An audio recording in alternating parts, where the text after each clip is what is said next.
నీ మనసులో చోటిస్తావా?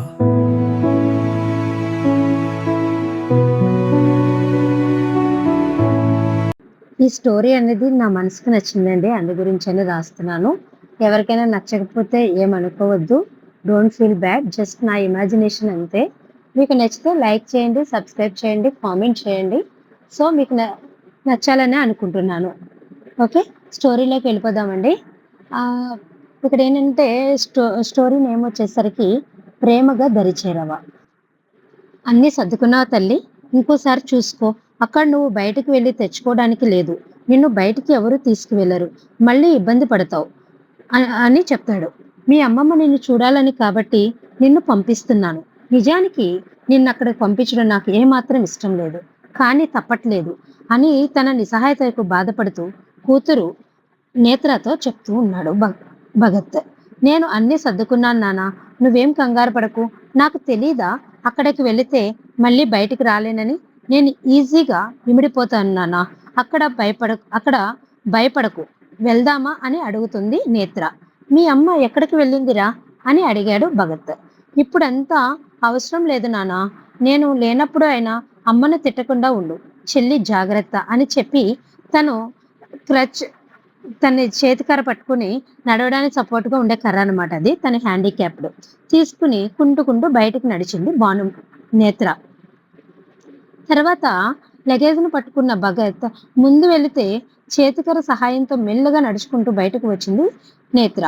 ఆమె ఎప్పుడెప్పుడు ఇంట్లో నుండి బయటకు కాలు పెడుతుందా అని ఎదురు చూస్తుంది నేత్ర పినతల్లి పార్వతి.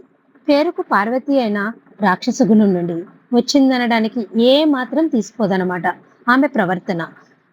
ఊ ఊ అంటూ మూతి తిప్పుతూ రావే దరిద్రం, మన ఇంటిని వదిలి ఇన్ని రోజులకు పోతుంది. ఇల్లు కడిగి శుభ్రం చేసుకుందాం అంటూ తన కూతురు అయిన త్రిశూలను పిలిచి చెప్తుంది పార్వతి. నేనెందుకు క్లీన్ చేయాలమ్మా? పనివాళ్ళు ఉన్నారు. వాళ్ళకి చెప్పు. నాకు డస్ట్ అంటే పడదు అని నీకు తెలుసు కదా అంటూ మొహం చిట్లిస్తూ మాట్లాడి వెళుతున్న నేత్రాన్ని చూస్తుంది త్రిశూల. అవన్నీ మాటలు తనకు వినిపించినట్టుగా గేటు దాటి వెళ్ళిపోతుంది నేత్ర. భగత్ కూతురికి నూటొక్క జాగ్రత్తలు చెప్పి, జాగ్రత్త తల్లి, వెళ్ళగానే ఫోన్ చెయ్యు. నిన్ను ఈ టైంలో పంపించడం నాకేమాత్రం ఇష్టం లేదు.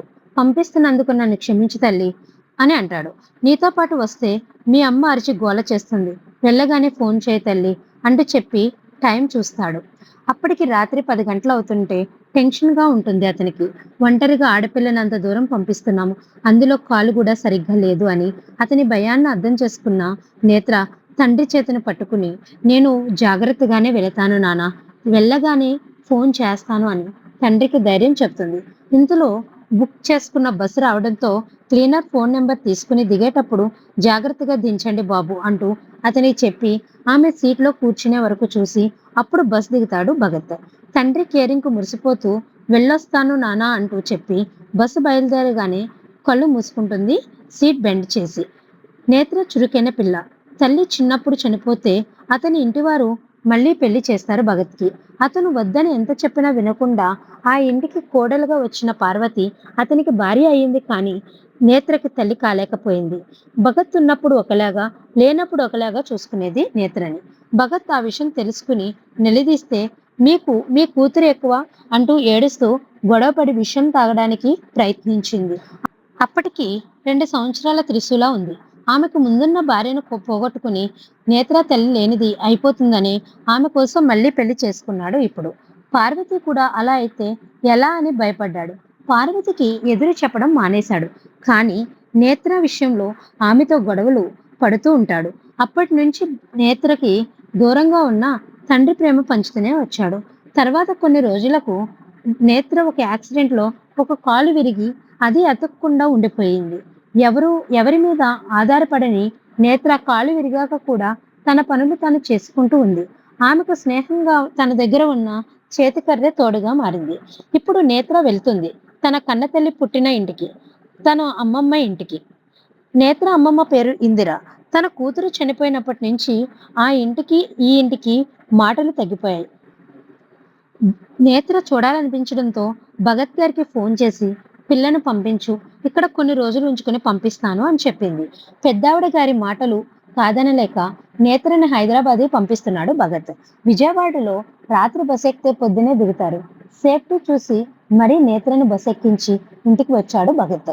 పొద్దున 8 గంటలకు హైదరాబాద్ లో బస్ దిగిన నేత్ర ఆటో తీసుకుని ఇందిరాగారి ఇంటి ముందు దిగింది. ఇందిరాభవనం లాంటి ఇల్లు ఇందిరాగారిది. ఇందిరాగారికి 2 పిల్లలు. ఒకరు నేత్ర వాళ్ళ అమ్మ అయితే ఇంకొకరు మోహన్ గారు. మోహన్ గారు ఒక కంపెనీలో మేనేజర్ గా వర్క్ చేస్తూ పెళ్లి చేసుకుని రాను రాను తనే ఒక కంపెనీ పెట్టేందుకు ఎదిగిపోయాడు. మోహన్ తన చెల్లిని మంచిగా ఉన్నటువంటి ఇంటికి ఇచ్చారు. నేత్ర పుట్టగానే తన చెల్లెలు చనిపోయేసరికి దూరం వచ్చేసి హైదరాబాద్ లో స్థిరపడ్డాడు. మోహన్ కి ఒక కొడుకు, ఒక కూతురు. కొడుకు మహర్షి, కూతురు భవిక. మహర్షి మంచిగా చదువుకుని ఇప్పుడు ఒక లెక్చరర్ గా స్థిరపడ్డాడు. భవిక ఇప్పుడు ఎంబీబీఎస్ ఫస్ట్ ఇయర్ లో ఉంది. తండ్రి తెచ్చిన ఆస్తిని లెక్క చేయకుండా తనకంటూ గుర్తింపు తెచ్చుకోవాలని ఒక ఫ్యాషన్ అయిన లెక్చరర్ గా పనిచేస్తున్నాడు. 27 ఏళ్ల మహర్షికి పెళ్లి చేయాలని ఇంట్లో అనుకున్నారు. కానీ భవిక ఉండటంతో ఆమె పెళ్లి తర్వాత చేయాలి అని ఫిక్స్ అయ్యారు. మోహన్ గారి భార్య చందన. చందన తన అన్న కూతురితోనే మహర్షి పెళ్లి జరిపించాలని అనుకోవడంతో ఓకే చేశారు ఇంట్లో అంతా. మహర్షికి కూడా ఆ ప్రపోజల్ నచ్చడంతో ఓకే అన్నాడు. అందులోనూ తన మరదలు అప్సరసల వంక పెట్టడానికి లేకుండా ఉంటుంది. తన ఇంట్లోనే ఆమె కూడా ఉండడంతో ఒప్పుకున్నాడు పెళ్లికి. పొద్దున్నే లేచిన మహర్షి మెడిటేషన్ చేసి ఫ్రెష్ అయ్యి డైనింగ్ ఏరియాకి వచ్చాడు. ఇందిరాగారితో పాటుగా తల్లి, తండ్రి, చెల్లెలు, మరదలు అక్కడే ఉండడంతో అందరికీ ఒకేసారి మార్నింగ్ విష్ చెప్పి కూర్చున్నాడు తినడానికి. భవిక పక్కన కూర్చున్న మహర్షిని చూసి లేచి వచ్చి అతని పక్కన సీట్లో కూర్చుంది మరదలు లావణ్య. లవ్ తినే దగ్గర నుండి లేవద్దు అని నీకెన్నిసార్లు చెప్పాను, మారవా నువ్వు అన్నాడు తింటూనే. నువ్వు నా పక్కనే ఉండాలి బావా, లేకపోతే నాకు నచ్చదు అంటూ కూర్చుని తన కూడా టిఫిన్ చేయడం మొదలుపెట్టింది. తన అన్న కూతురు తన ఇంటి కోడలు కాబోతుంది అని సంతోషపడుతూ అందరికీ టిఫిన్ వడ్డించడంలో మునిగిపోయింది చందన. తిని అందరికీ బాయ్ చెప్తూ కాలేజీ వెళ్ళడానికి బయటకు వచ్చి కార్ తీసుకుంటాడు మహర్షి. గేటు ముందు సెక్యూరిటీగా మాట్లాడుతుంది నేత్ర. ప్లీజ్ ఒక్కసారి లోపలికి ఫోన్ చేయండి అంటూ రిక్వెస్ట్ చేస్తుంది. సెక్యూరిటీ ఆమెను లోపలికి వెళ్ళనివ్వకుండా అడ్డుపడుతున్నాడు. చాలా సేపటి నుంచి బ్రతిమలాడి ఓపిక నశించి భగత్ గారికి ఫోన్ చేసింది. ఫోన్ మోగడంతో దాని వైపు చూసిన పార్వతికి అందులో బంగారం అని పేరు చూసి పెదవి విరుస్తూ సైలెంట్ లో పెట్టేస్తుంది. భగత్ గారు వాష్రూమ్ లో ఉండడంతో నాన్న కూడా ఫోన్ లేపడం లేదు. నాకేమో అమ్మమ్మ ఫోన్ నెంబర్ తెలీదు, ఏం చేసేది అనుకుంటూ వెనక్కి వెళ్ళిపోదామని వెనుదిరగడంతో ఎవరు ఈ అమ్మాయి అని అడుగుతారు సెక్యూరిటీని మహర్షి. అతన్ని చూసి సార్ ఇతను నన్ను లోపలికి వెళ్ళనివ్వడం లేదు, ఒక్కసారి ఇందిరమ్మ గారికి ఫోన్ చేయండి, నేను ఆవిడకి తెలుసు, నేత్ర వచ్చింది విజయవాడ నుంచి అని చెప్పండి అంటూ మహర్షితో అంది. ఎవరి అమ్మాయి అనుకుంటూ నేత్రని చూశాడు. నడుము వరకు ఉన్న జడ, చేపలాంటి కళ్ళు, పొడవాటి ముక్కు, చిట్టి పెదాలు, నున్నటి మెడ. కొంచెం కిందకు చూపు దించాడు. వెంటనే జ్ఞానం మేలుకొని చూపు తిప్పి పంపించండి తనని అని సెక్యూరిటీకి చెప్పాడు. మనసు కుదుటపడి అమ్మయ్య అనుకుంది నేత్ర. గేట్ తీయగానే లగేజ్ దగ్గర ఉన్న చేతికర్రని తీసుకుని గేట్ లోపలికి నడిచింది. అప్పటి వరకు మామూలుగా ఉన్న మహర్షి మొహం కోపంతో నిండిపోయింది. లోపలికి వెళుతున్న తనతో ఆగు అని అరిచాడు. కోపంగా వినిపించిన అతని వాయిస్ కి భయపడి అక్కడే నిలబడిపోయింది. సెక్యూరిటీ ఆ అమ్మాయిని బయటికి పంపించండి, ఇంట్లోకి రావడానికి వీల్లేదు, ఈ అవిటివారు మా అమ్మమ్మని ఊరికే అడ్డు పెట్టుకుని డబ్బులు లాగుతూ ఉంటారు అని నేత్రని చేదరింపుగా చూస్తాడు. అవిటివారు అనగానే నేత్రకి ఏడుపు వచ్చింది. కళ్ళల్లో తడి చేరింది. కానీ వాటిని బయటకు తీసుకురావడానికి మనసు అంగీకరించకపోవడంతో మొండిగా నిలబడింది. అలాగే సెక్యూరిటీ ఆమె దగ్గరకు వచ్చి పదమ్మ బయటకు అన్నాడు. ప్లీజ్ అండి, ఒక్కసారి ఇందిరమ్మ గారిని చూసి వెళ్ళిపోతాను అని బతిమలాడింది. చెప్పేది నీకే, పంపించండి ఆ అమ్మాయిని అంటూ అరిచి వెళ్ళి తన కారులో కూర్చున్నాడు. పదమ్మ, మళ్ళీ సార్ తిడతారు, నిన్ను పంపించలేదు అని నేత్ర లగేజ్ని తీసుకున్నాడు సెక్యూరిటీ. చేసేదేం లేక ఏడుపుని పంటి బిగువన దాచి పెట్టి కర్ర సహాయంతో గేట్ని బయటకు నడిచింది. కారులో కూర్చుని బ్లడీ పీపుల్, ఒక్కసారి సహాయం చేసిన పాపానికి మళ్ళీ మళ్ళీ ఇంటికి వస్తూ విసిగిస్తుంటారు. ముందు గ్రానీని తిట్టాలి, దానాలు ధర్మాలు అంటూ ఆస్తిని మొత్తం ఖర్చు చేస్తుంది. ఆ తర్వాత భవికకి ఏమిద్దామని అనుకుంటుంది అని ఆలోచిస్తూ కార్ స్టార్ట్ చేసి కాలేజీకి పోనిస్తాడు. గేటు బయటకు కారు రాగానే అక్కడే సెక్యూరిటీ పక్కన నిలబడిన నేత్రని చూస్తూ తనని ఇంట్లోకి పంపించండంటూ తెలిసిందో ఈ మీ పోస్టులు తెలిసిందో మీ పోస్టులు ఊడతాయి అని చెప్పి వెళ్ళిపోయాడు.